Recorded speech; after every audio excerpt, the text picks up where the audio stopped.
ng role pag nangyari yung namatay ang Pangulo, permanently disabled, removed from office, or resigns. The Vice President automatically becomes the President for the remainder of the term. Nakita mo yung hindi natin maintindihan ano ba ang nangyayari sa ating Pangulo. Nagsabing gusto niya reconciliation, nung sinabi ng kabilang kampo, reconciliation dapat with justice. Biglang sasagutin niya, hindi kayo dapat walang kondisyon. Ba't ka nagpakawala ng interview na ganyan? Gusto mo reconciliation, pero walang sinseridad, no? So ano ito? Propaganda? So ano ito? Anong tawag doon? Bigay bawi, no? Hindi ko maintindihan kasi since the time nagkaroon ng interview na yan na pinapakita nyo, matagal-tagal na at walang effort na nagparating sa Vice Presidente. Seryoso, upo tayo, mag-usap tayo. Walang ganon. Harlika Fund was supposed to be the growth, the funding for infrastructure. Walang nangyari dyan. Ang health natin, napakalaking issue yung ginawa sa PhilHealth na nakita naman natin sa oral arguments sa Supreme Court kahit yung mga West medyo ang mga tanong talagang on the dot, no? Nagkaroon ka rin ng mga tanong dun sa paggamit ng pondo during the election at saka yung paggamit ng pondo sa bawat GOCC para i-realign o gamitin. Sa tingin ko ang malaking bagay na titingnan ng tao ay yung budget. Paano ba niya sasalansanin yung budget ngayon para talagang maging budget para sa tao at hindi para sa bulsa ng mga politiko.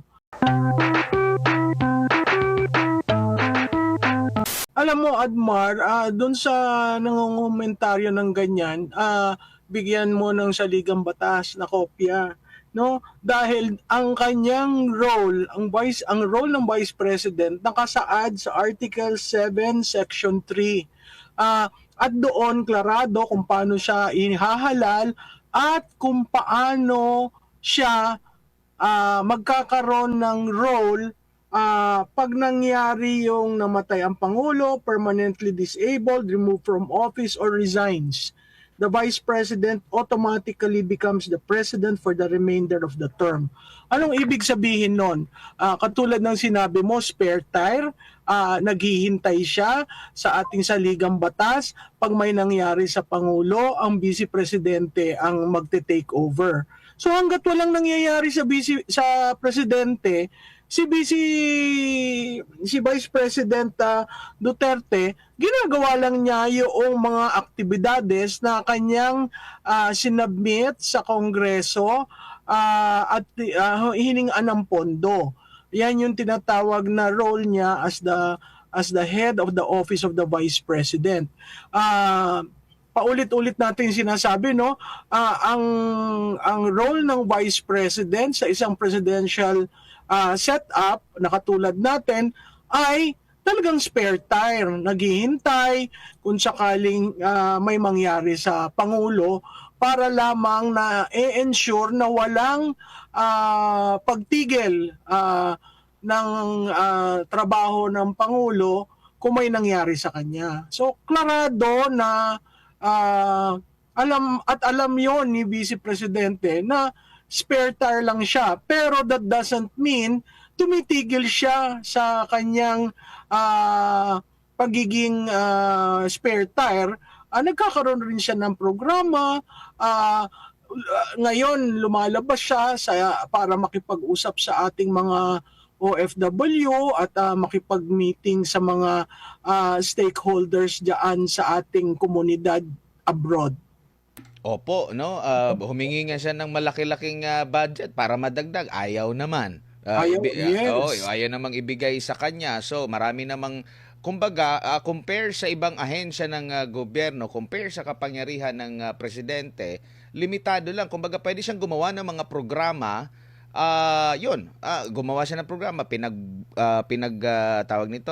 pinagkasya yung budget na inilaan sa kanya. Hanggang doon lang. Parang masyado silang atat na maging presidente ang pangalawang pangulo. Oo, at saka alam mo yung para mo gawing mahabang pagsasalita na ginawa niyang si Attorney De Castro tungkol sa ano bang ginawa, bakit parating nasa labas. Alam po nyo, ang Vice Presidente, pag official function po yan, humihingi po yan ng Travel Authority at ang Travel Authority ay nanggagaling sa Presidente. Ngayon, kung hindi yan official travel at personal, na yung Australia ay personal, bakit naman pumuputok ang butsi niyang si Barker ng Malacanang? Kasi para ka maglaan ng linggo, pumasok ka para lamang sagutin ang Vice Presidente. Yan ay proof na ang role niya from the very start ay bastusin ang pangalawang Pangulo, sirain ang mga Duterte. Since February nang pumasok yan, wala namang default na sinabi ang attack dog na yan kundi kahit hindi ang default na sagot Duterte, nag-e-end siya na Duterte at bine-blame niya ang Duterte. Maling-mali naman yan kasi nakita mo dyan, nandyan ang Malacanang Palace, nandyan ang Philippine flag, nandyan ang Presidential Communication flag. Ginagamit itong podium na ito para manira. Yun, ganun na bang kababa ang presidential communication? Opo, at kumbaga iba yung kanyang mga sinasabi rin doon sa mga or same ba sila ng linyahan niya at ng presidente kasi marami-rami na rin yung mga nagiging pahayag ng presidente considering meron silang nire-release na video. Magkakatugma ba? Kasi kung sarili lang niyang opinion na yun, parte pa ba ng kanyang trabaho yun? Or ang kanila bang trabaho doon ay cascade? Kung ano yung mismong sinasabi ni or punto or panig or pahayag or nitong si Marcos Jr. Tama ka dyan, Admar. Makikita mo, in terms of communication, may pagkakaiba ang sinasabi ng Pangulo at ang pagkakaiba nitong sinasabi nitong attack dog, no? Kaya ako ginagamit yung phrase na attack dog kasi from the very start hindi siya nagkakascade ng information, hindi siya nagpapaliwanag ng programa, no? Naandyan lamang siya para by default i-blame ang Duterte. At yun ngang natatawa ako diyan no, nung sinabi niya na yung tungkol sa ekonomiya at ang words niya may resibo ang presidente na ang ekonomiya umaayos at ang vice pangulo ay sinabi at present yung resibo. Ano namang lohika meron yan? Dahil may resibo maayos ang ekonomiya?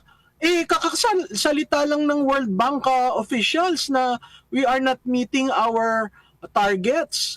So itong si Attorney Claire, mukhang maling-mali ang kanyang pagganap bilang tagapagsalita ng Office of the President.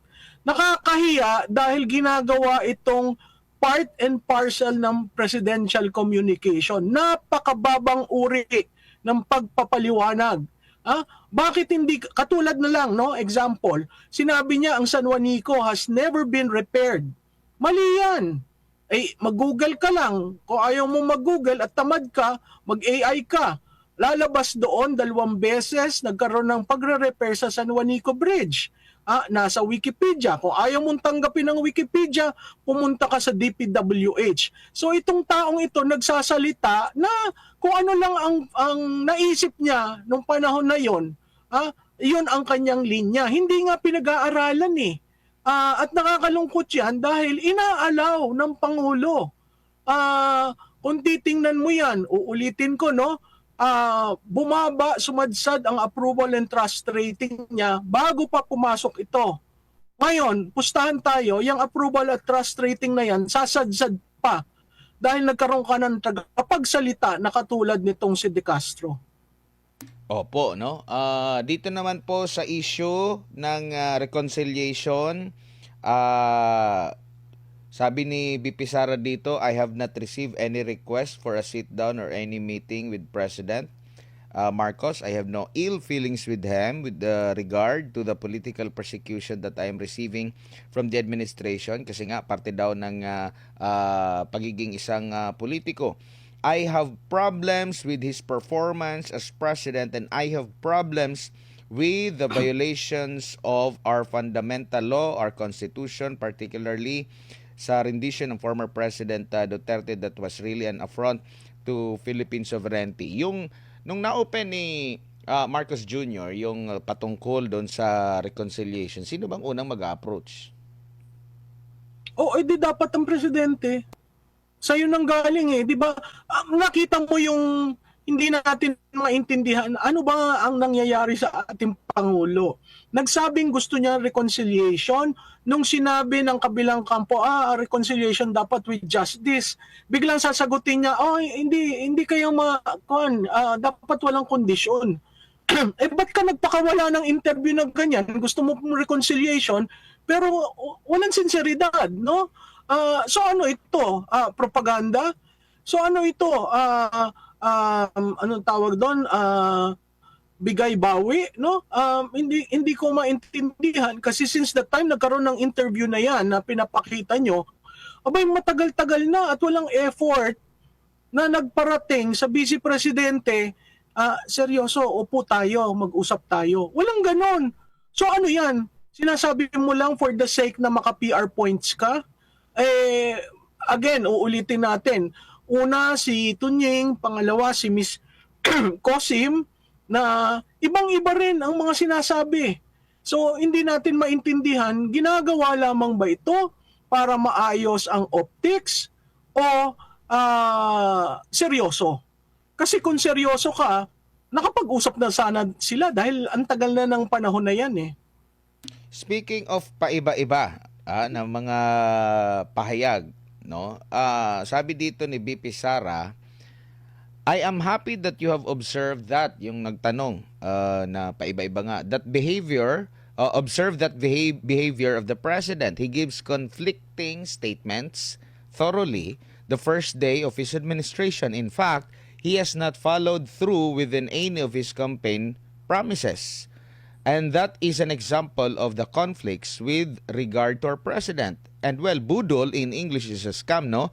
We are not. We're not surprised.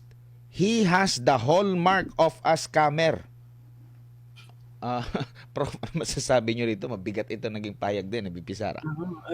Alam mo, Admar, masakit yan. Yung budol, masakit na, pero pag translate mo nga naman ng English, is scammer. Titingnan natin yung sum total ng 3 taon at yung resulta ng eleksyon. At siguro doon pumapaloob yung sagot, scammer nga ba siya?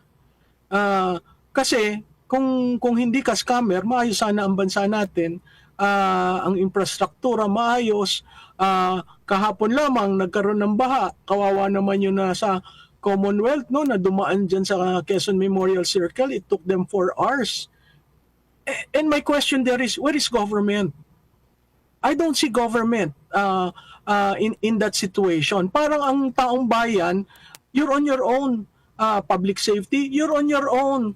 Epekto ng pag-increase ng gasolina, you're on your own. Itong pagliligtas ng mga nauna pa ang mga opisyal na ipabalik kisa sa mga OFW. Kaya makikita mo, itong administrasyon na ito may kinikilingan. Kung hindi ka para sa kanila, wala kang saysay, diyan ka lang sa tabi. Pero kung sa kanila ka, uunahin ka. Nakakalungkot yun kasi ang OFW nagko-contribute sa ekonomiya eh. Samantalang yung mga opisyal na naandun sa Israel, hindi ko alam kung anong rason kung bakit sila nandun, kung official ba o personal, pero nagawa ng paraan para iligtas. Yun, prioridad eh, no? At makikita mo na naman siyang issuing orders, no? Left and right. Ang tanong ko, who's following the orders? And is there a sense of urgency na nagagawa at na fulfill yung mga utos ng Pangulo? Opo, dito po sa mga ano naman ngayon ma'am, mga development ngayon like nitong mga lutang, yung palutang-lutang ng mga shabu ma'am na napakarami. Wala naman pong Hmm. nahuhuli. Pero itong ating mga netizen ay talaga namang masyado ng mapagmasid, mapanuri. Aba, baka ano lang yan. Kasi meron ng mga lumalabas na mga balita, mga artikulo na pinakamalaki sa kasaysayan, na nasabat, ganito, ganyan. Baka pang papugi lang ito, lalo't sa susunod na buwan, So sona sana. na. Opo. Oo. Mm. Alam mo, nakakatawa, Admar, kasi yung palutang-lutang nakukuha sa West Seaboard eh. Merong Zambales, merong bandang pataas Ilocos Norte. Ang akin, bakit walang nadadakip? So in effect, hinuhulog yung droga sa international waters tapos pumupunta sa Pilipinas, no? So napakahina naman ng PDEA kung ang gagawin lang nila ay mamangka at kunin niya ang mga yan. Alam na alam pag pumunta ka dun sa mga areas kung saan niya nakuha, na yung mga lokal na mga ngisda ang nagsasabi may nakita silang ganito, bakit ang PDEA walang nahuhuli, no? Nakakalungkot 'yan kasi pangalawa, anong gagawin diyan sa mga nahuli? Sinusunog ba nila 'yan? Dinidestroy ba nila 'yan? Imbis na yung si Tariela siguro ilagay mo diyan nang mahuli nila kung sino talaga yung nag-ooperate na 'yan. Kasi napakalimit at nakakalungkot kasi walang pakundangan sa Pilipinas. Kung yan man delivery, kailangan masawatan natin yan. Oo nga po, pero hindi kasi Chinese ships ito ma'am na wala agad drone para makita yung pambobomba. Oo, di ba? Parang intended lang Yeah, yung ships natin para doon sa mga Chinese ships oo. para ma-monitor yung pang-aabuso daw nila. Oo, alam mo, napaka-importante yan. Ayan, again, optics, pinapakita nila. So, ang dulo, nalaman nyo ba kung sinong member dyan? Triad ba yan? Kasama ba tayo sa operation ng triad na yon? Bakit ang Pilipinas? I mean, this is alarming. Pero sa kanila, parang show of kwan lang. Ito ang floating shabu. I mean, parang pambubudo lang ginagawa sa taong bayan eh. Kasi kung may ganyang kadami, anong ibig sabihin? May problema tayo sa peace, sa public order, sa safety, at ang PDEA hindi nakakagalaw. Kita mo, what is this photo all about? 'Di ba? Nandun si Torre na siga ng pang-aares ng kung ano-ano, pero pagdating dito wala kang magawa. Naandun ang SILG secretary pero hanggang patingin-tingin lang sila, pamustra-mustra. Pero anong nangyari? Parang okay lang yan, nahuli na. Yan lang. Parang yan yung nangyari dun sa Laguna, 'di ba? Yung US US armed personnel na nakitaan Alitagtag. nagda-drive nung shabu. Sa litagtag. Tapos kung ano-anong drama nila doon hanggang ngayon wala naman sinabi kung ano ang final decision tungkol doon. Mm. At hindi na natin nakikita yung Driver. Amerikano na nag-drive noon. Oo nga po, no? Di mo nga maintindihan kung by chance ba, aksidente ba, tapos aksidente daw kasi dumaan sa checkpoint, no? Naswertehan. Tapos yung ibang pahayag naman, matagal nang minamanmanan. So ano ba talaga? Hindi sila nagkaisa. Pero ang sabi dito, may mga Chinese markings na naman daw. Parang meron ba silang naratibo dahil nakuha ito sa Western Seaboard? Ano ito? Talagang sadya ito ng China na naman. Oo, yan ang lumalabas sa naratibo nila eh. Nagtataka ako, bakit parang pinakita lang sa publiko pero wala naman talagang accountability at walang arrest. Hindi lang yan isang beses eh. Paulit-ulit na yan. Ibig mong sabihin yung wala man lang nakapag-aral kung sino diyan na naguhulog, ay pumunta lang kayo doon sa mga mangingisda ng Zambales. Magkukwento sila ng napakarami.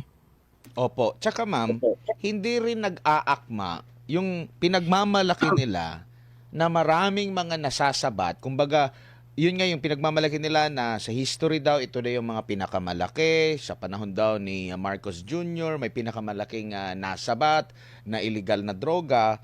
Pero sa ground, actually, nitong ano lang, nakalipas na weekend, meron tayong mga nakausap sa iba't ibang lugar dito sa Metro Manila. Iisa lang yung sinasabi nila. Nababahala sila sa mga anak nila dahil lumaganap na naman po ang illegal na droga. Bakit hindi nag-aakma? Unlike sa panahon ni PRRD, na talagang yung war on drugs, ramdam talaga hanggang sa pinakalaylayan kasi bukang bibig nila na wala na. Hanggang ngayon masasabi pa rin nila na mas maganda yung dati. Kasi ramdam nila na safe sila, ramdam nila na yung mga sangkot, mga durugista, wala na sa kanilang komunidad. Dito naman, meron daw nasasabat, malaki daw, kumbaga record-breaking. Pero pag doon ka naman sa ground, sasabihin naman nila natatakot sila dahil laganap na naman ngayon ang droga. Oo, Admar, makikita mo dyan, very ironical, dun sa dating administrasyon, ang sinasabi nila, hindi kami mag-EJK. Interdiction ang gagawin namin. O, sige, nag-interdiction kayo, pinakamalaki, etc., etc. Ang tanong ko dyan, yan ba hindi bumababa sa market again na pinagtitinda? Kasi hindi natin maintindihan kung anong ginagawa dyan sa hall na yan. Yung hall na yan should be burned. Pero wala naman nagsasabi kung kailan i-burn, etc., etc. And no one is on top of things. You see PDA, you see PDEA, you see the police, and nobody's, they're just there for the photo ops. And what we want is cascading that into public safety protocols na dyan sa areang yan, walang magbebenta ng ganito, itong mga nahuli, isusunugin sa ganitong date, 'di ba? At saka magpresenta naman sila ng kahit na yung trabaho ng pulis na malaman kung sino ang naghulog, yung ganyan parang wala tayong magagawa, hinulog Parang ang dami dito, nandun pa ang National Security Advisor, Biro mo, anong katorya-torya yan na pinakita mo yung ganyan, hindi man lang yan sinabihan na, itong ilang kilo ito. Basta pinagsama-sama lang para talaga sa photo ops. And beyond that, anong mangyayari? 'Di ba? Yun ang kailangan nating malaman. Kasi kung bababayan sa merkado at magiging supply dito sa ating mga users niyan, nakakabahala. Dito naman tayo sa naging pahayag ulit ni Claire Castro, no? Kasi nga kinwestiyon itong si Vice President Sara Duterte yung desisyon ni Marcos Jr. na payagan yung mga foreign missiles na nasa bansa natin. Kung saan matatandaan mo, Prof. Malu, nitong nakalipas na mga araw after nung pag-atake ng Amerika sa Iran. Amerika na ito sa Iran, umatake naman ng Iran sa base militar ng Amerika sa Qatar. Tayo naman dito, if ever na mag-escalate, yan yung lagi nang nababanggit. EDCA sites, meron na tayo dito at nandun nga, nakapwesto rin ang mga missiles ng bansa. So, maaring mangyari din ang kahalintulad kasi yung Iran, mas malayo yung US. Si China, malayo din yung Estados Unidos. No, ngayon, maaring ganyan din ang sapitin natin. Pero, ang nabanggit dito ni Claire Castro, we expect that from the Dutertes because they are pro-China. Ang Pangulo ay pro-Philippines. Ano masasabi niyo po? Again, Admar, napaka-propagandista itong si Attorney Claire Castro, no? Sa tingin ko, hindi yan usapin ng pagiging pro-China o pro-Philippines. Ang pro-Philippines, hindi ka nagdadala ng base militar dito sa iyong lugar para maging magnet. Katulad ng sinabi mo, inattack ng Iran ang isang base militar ng Estados Unidos. Ano naman ang chances na dahil ang dami nating base militar dito, ma-pull tayo into the warpath na hindi naman natin yan kagustuhan at ayaw natin ng gera, no? Critical rin yan kasi doon sa Strait of Hormuz na gusto ng Amerikang wag sarhan, humingi na rin sila ng tulong sa China, no? So makikita mo in terms of geopolitics, naghahanap ang bawat isa ng paraan para bumalik sa negotiating table at tigilan itong escalation, no? Pero invariably tayo pulled into the process because makikita natin diyan na pag nasarahan ang Strait of Hormuz na isang trade route, mahihirapan ang mga bansang nandyan sa Middle East, pati na rin yung nandun sa side natin sa Asia para mag-conduct ng trade o ng negosyo. So napakahalaga na tayo ay hindi pumalaot sa isang gera na wala tayong alam. Napakahalaga na yung base militar na nandito sa atin ay maalis. At mas lalong napakahalaga yung sinabi ni Vice Presidente, bakit may mga bomba ka na nandito? Bakit may mga armamento kang nandito? Sino ba ang kalaban ng Pilipinas? 'Di ba? Yun kasing escalation na nangyari sa atin, lalong-lalo na in relation to Taiwan, the US and China, wala naman tayong kinalaman doon. So ngayon, nagiging source pa tayo ng potential hit. Kasi we host several other bases of the Americans. Hindi naman natin interest yan. Unang-una, napakadaming Pilipino ang nasa iba't ibang bansa sa mundo na part and parcel ng ating foreign policy is their safety and well-being. Ngayon, kung hindi yan tinitingnan ng Pangulo na napaka-importante, talagang ibebenta tayo sa susunod na gustong maggera at magiging staging part pa tayo ng gera. Dapat hindian natin yon, ang pagiging pro-Philippines ay pagiging pro-Pilipino. At hindi porke ikaw ay sumasang-ayon sa iba't ibang bagay sa China ay ikaw ay pro-China, no? Yung naratibong yan napaka precise at naririnig mo yan doon sa mga anti-China at pro-US. Alam po nyo, ang Pilipinas, tayo po'y kaibigan ng lahat ng bansa. Wala po tayong dapat panigan dahil tayo ay maliit na island, no, archipelago na napaka-critical dahil sa ating geographical location. So, bigyan natin halaga yun at kung pwedeng tayo ang maglaan ng de-escalation sa mga nangyayari ngayon, dapat yun ang pangunahan natin. Opo, balikan ko lang itong sa ekonomiya. Nagsarado po ngayon ang palitan ng dolyar at piso. Ang laki ng ang bilis. 57 na ngayon. Yung piso, nung ilang days lang yun, 55 plus pa yun. Naging 56 ngayon, 57.16 pesos ang isang dolyar. Now ngayon po, ma'am, nakikita nyo po ba yung pagiging transparent or naging malinaw yung direksyon ng economic managers natin under Marcos administration para po hindi tayo lubusang maapektuhan na nitong mga pangyayari dyan po sa gitnang silangan. In fact, doon pa nga sa pagpataw ng malaking taripa ng Estados Unidos sa mga imported na mga produkto, naging malinaw din po ba ang mga hakbang na ito?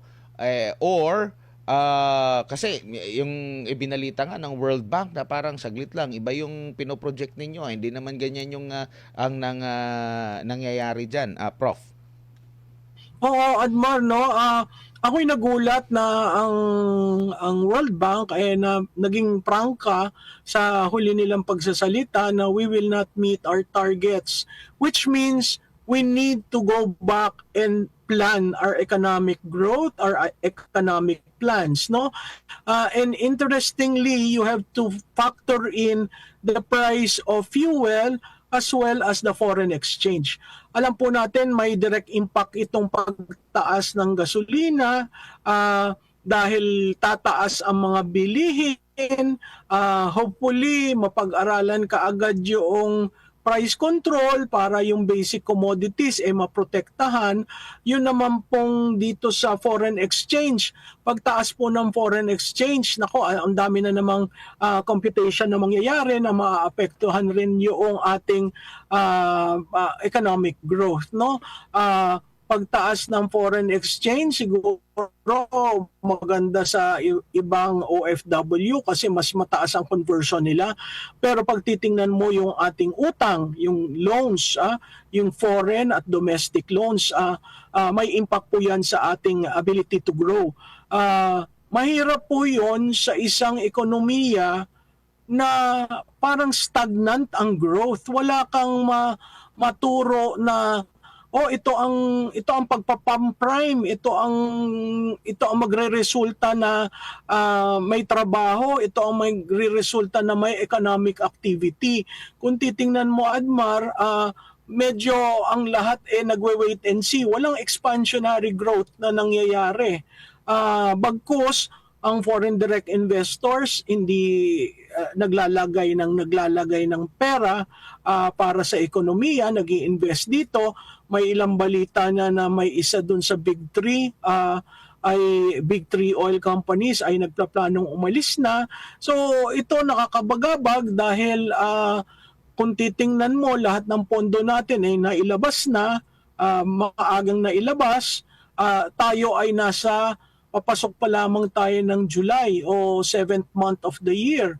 So marami tayong adjustment at definitely the next 2 quarters will not be rosy because we don't have the means to grow our economy. At ang plano nga nitong administrasyon na ito ay mangutang ng mangutang. Napakalaki na ng utang natin na napakahirap pa sa susunod na administrasyon. Paano mo mata-turn around ang Philippine economy kung ang maiiwan sa iyo ay talagang laroy-laroy at talagang ligwakan ka sa mga katulad ng ibang bansa sa ASEAN, no? Ang laki ng talon ng Vietnam, ang Indonesia ay ganun din ang improvement nila, pero ang Pilipinas pag tinitingnan mo sa ASEAN, hindi tayo masyadong napapag-usapan simply because wala sa atin yung center of attention. Ang mga naririnig nila ay yung mga issues laban sa presidente at ang corruption sa administrasyon. Ma'am, ano po yung nakikita nyo po na ipagmamalaki sa SONA ni Marcos Jr.? Kasi kapansin-pansin, nitong papalapit na yung SONA, mas after nung unang interview niya, parang naging ano siya, no? Alam niyo yung optics, pumupunta siya doon sa mga lugar. Di naman natin may kukonsidera ng mga big ticket na mga projects ito, na mahagi daw siya ng mga Starlinks, yung pinuntahan yung sunog. Marami siyang mga ganap na ginawa. Ano sa tingin niyo po yung parang pinaka significant na kanyang maibabahagi at may malaking impact ba ito? Yung mga big ticket projects, same pa rin ba? Yung kay PRRD pa rin ba? Yung magiging kanyang update? Ano yung nakikita mong magiging laman ng kanyang SONA? Wala pa kahirap tingnan kung ano yung magiging laman dahil 3 years kang walang linalaman, no? Nangako ka, pag tiningnan mo, wala kang masasabing bukod tangi, no? Ang Maharlika Fund was supposed to be the growth, the funding for infrastructure. Walang nangyari diyan. Ang health natin, napakalaking issue yung ginawa sa PhilHealth na nakita naman natin sa oral arguments sa Supreme Court, kahit yung mga West medyo ang mga tanong talagang on the dot, no? Nagkaroon ka rin ng mga tanong dun sa paggamit ng pondo during the election at saka yung paggamit ng pondo sa bawat GOCC para i-realign o gamitin. Sa tingin ko ang napaka malaking bagay na titingnan ng tao ay yung budget. paano ba niya sasalansanin yung budget ngayon para talagang maging budget para sa tao at hindi para sa bulsa ng mga politiko. Ah, Wala akong nakikitang pwede niyang i-claim coming from yung alyansa, no? Wala rin akong siguro kung magpapareboot siya, yung iibahin niya yung vision niya, tapos magbibigay siya sa atin ng milestone at timeline para sa next 3 years. Baka sakaling tingnan ng tao yun with the hope na magbago. Pero after 3 years na ganito tayo at ang Pilipino ay naghihintay, nag-aabang after the supposedly courtesy resignation at wala kang nakuhang bump doon dahil pareho lang naman, wala naman talagang iniba. And then yung you are everywhere and then nothing. What do I say by that? Kung titingnan mo siya, talagang mahihilo ka. Ang daming ginagawa ni Presidente. Kulang na ang tulog niya. Pati lumabas yung ang kailangan niyang catnap 5 hours. Ngayon lang ako nakakita ng catnap na 5 hours. Usually yan 30 minutes lang, no? Pero siya 5 hours. Ano yung narrative? Yung narrative na pinapakita nagtatrabaho siya. He is on the ground. And third, he knows what the Filipinos want. And I doubt very much if he does that. If he knows what the Filipino wants, if he has the heart of the Filipinos in his mind, and this optics-led governance should stop. We should gain performance. We should achieve actual results rather than all optics-led. Sa pagkuha naman ng reaksyon ni BP Sara, sabi niya dito, nung tinanong siya kung dadalo ba siya, "No sir, I do not intend to attend the State of the Nation address of President Marcos since I don't think he will be providing anything substantial about our country, and it would be best to spend that time with the Filipino community discussing what we can do for the country and how to improve the country." Prof, ano masasabi niyo rito? Well, that is the right of the Vice President. You have put this Vice President in one corner, persecuted her to the pulp, no? Talagang pinipiga. So I doubt very much if attending the SONA will do anything. We're way past unity. We are now into performance. So kung wala kang nagawa na maituturo, talagang ganyan ang magiging sentimento ni Vice Presidente. Bakit mahalaga yung statement ni Vice Presidente? Kasi binigyan niya ng importansya ang komunidad. Binigyan niya ang importansya ng tao, no? Compared dito sa ating leader ngayon na hindi mo maintindihan, saan ba talaga tayo dadalhin, 'di ba? Nung sinabi nga niya, ako naman alam ko 'yan dahil ako anak ng dating pangulo. Hindi 'yon ang measurement ng pagiging mahusay na leader. Ang pagiging mahusay na leader kung nabago mo. Yan yung sabi niya, that I will make your lives better. Kailan pa kaya yun, sir? Matagal-tagal na rin na yung 3 taon, magpapasok tayo sa 4, hindi ko alam kung yan ay magagawa pa natin o talagang nandito lang tayo for the process of going through the motions. Nakakalungkot yun kasi it started with a very, very good team up and a very, very good direction. But right now, it's no longer there. Yun ngang BBB, build, build, build. Abay, gusto niyang gawing build better more. Pero wala yung more, wala yung better, parang wala din ata yung build. Build. Tama ka dyan, Admar, di ba? Ang daming promiso na nakakapanghinayang dahil kung talagang anak ka ni Marcos, alam mo dapat kung ano ang value ng legacy at alam mo ang value ng paglilingkod sa taong bayan. Unfortunately, I don't see that in him. Specialty hospitals, pinangako rin niya yan. Wala pa. Wala Di ba pa. sabi niya magtatayo siya sa Visayas at sa Mindanao? Wala nangyari. Ang dami. Kaya kung magche-checklist ka from the first zona to the third zona, ay nako.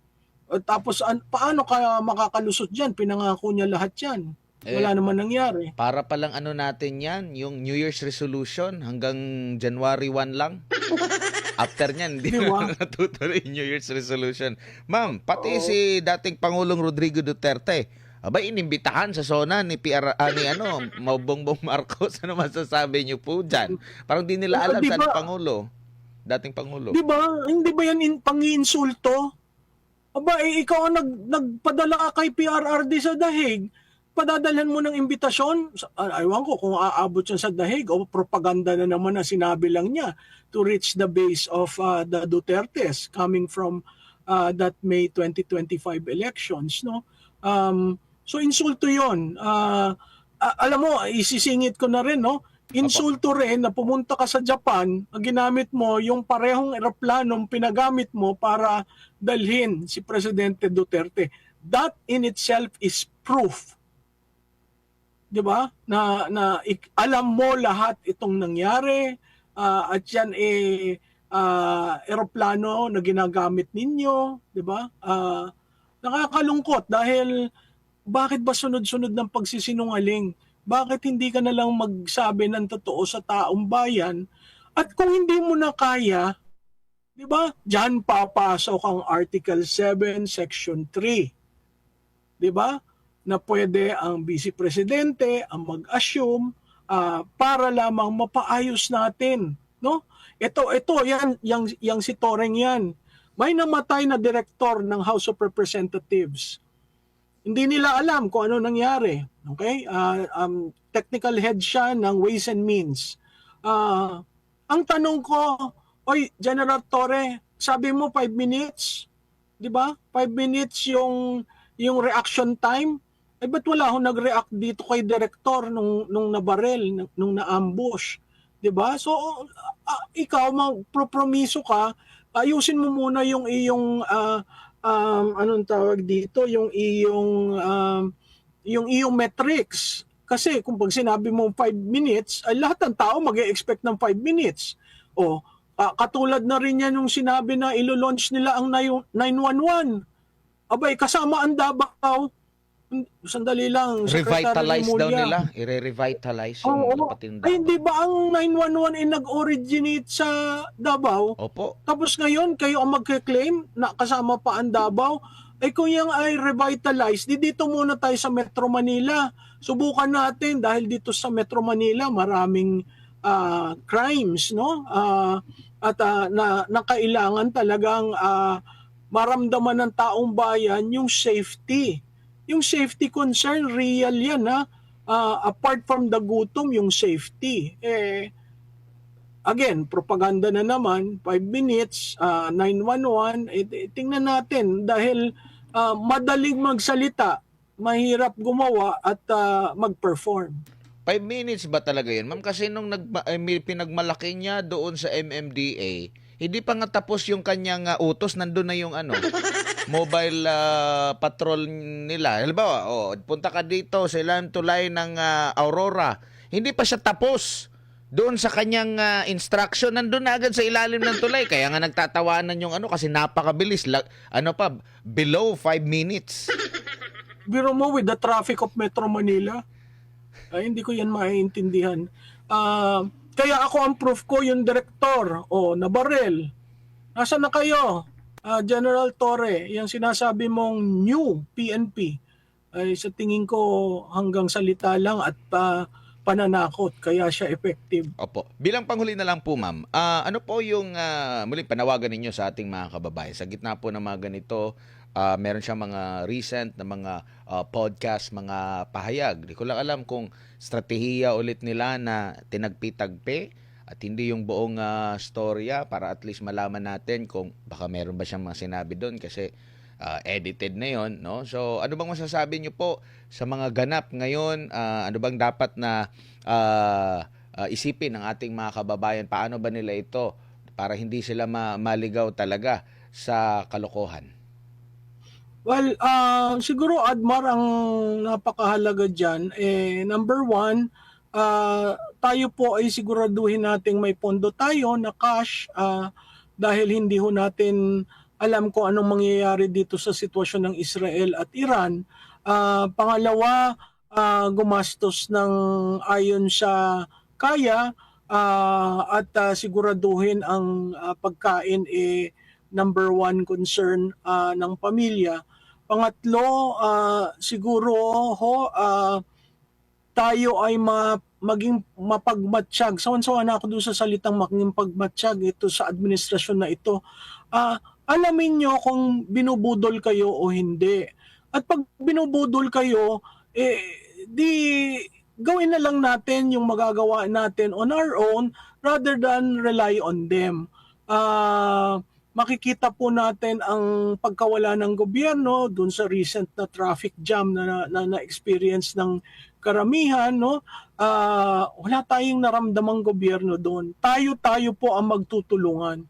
So tayo po ang dapat magkaintindihan dahil kung ang leader ating binoto ay hindi magpe-perform, tayo po 'yan. Ang Pilipino po, resilient, may kagandahan, may kapangitan yung pag sinabing resilient, pero kaya natin tumindig sa anong agos na ating dadatnan. Napakahalaga po yun na tayo ang nagkakaintindihan at hindi po yung tayo magpapaloko sa ating mga leader.